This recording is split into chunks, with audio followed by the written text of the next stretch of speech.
ગામડાના છેડે પટેલનું મોટું ખેતર હતું. વરસાદ પછીની લીલીછમ ઋતુમાં ત્યાં ઘણા મજૂરો કામ કરવા આવતા.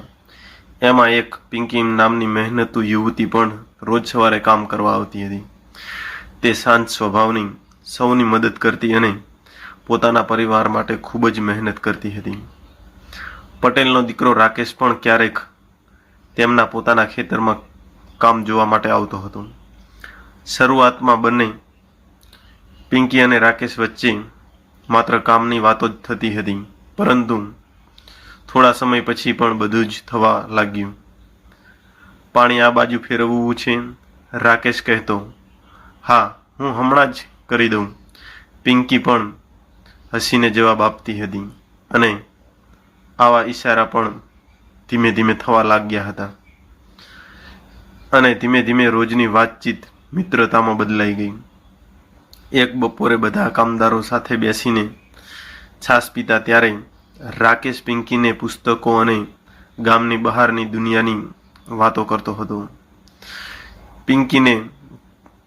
પિંકીને તેની સાદગી ગમવા લાગી. એક દિવસ ખૂબ જ અતિભારે વરસાદ શરૂ થયો. બધા જ લોકો નજીકના છાપરામાં ઊભા રહી ગયા. વરસાદની ટપોરીઓ વચ્ચે રાકેશ બોલ્યો, પિંકી, તારી મહેનત અને તારો સારો સ્વભાવ મને ખૂબ જ ગમે છે.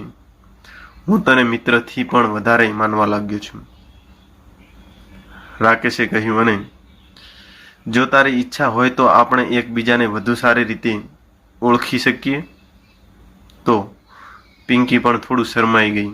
અને પિંકી પણ શરમાઈને ધીમેથી બોલી, મને પણ તારી સાથે વાત કરવી ખૂબ જ ગમે છે, પરંતુ આપણો સંબંધ વિશ્વાસ અને માન પર જ હોવો જોઈએ. એ દિવસથી બંનેએ ઉતાવળ ન કરી.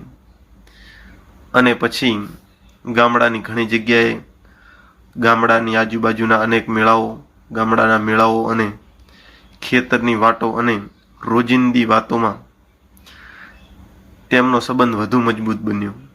તેઓ એકબીજાના સપનાઓને વધુ સારી રીતે સમજવા લાગ્યા. અને રાકેશ પણ આધુનિક ખેતી શીખવા માંગતો હતો. અને પિંકી પોતાના નાના ભાઈને પણ ભણાવવા માંગતી હતી. સમય જતાં બંનેના પરિવારોને તેમની આવી મિત્રતા વિશે ખબર પડી.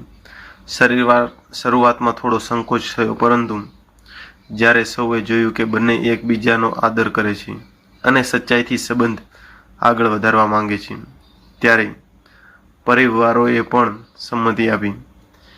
ખેતરની માટીમાં શરૂ થયેલી ઓળખાણ વિશ્વાસ, મિત્રતા અને પરસ્પર સંમતિના સુંદર પ્રેમોમાં બદલાઈ ગઈ.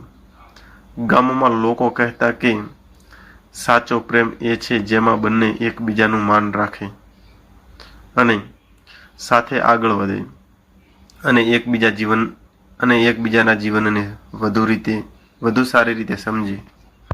મિત્રો, આપણી આ ચેનલ પર આવી જ અવનવી જીવન ઉપયોગી વાર્તાઓ સાંભળવા માટે હાલ જ આપણી આ ચેનલ ગુજરાતી લાઈફ સ્ટોરીને સબસ્ક્રાઈબ કરતા જજો.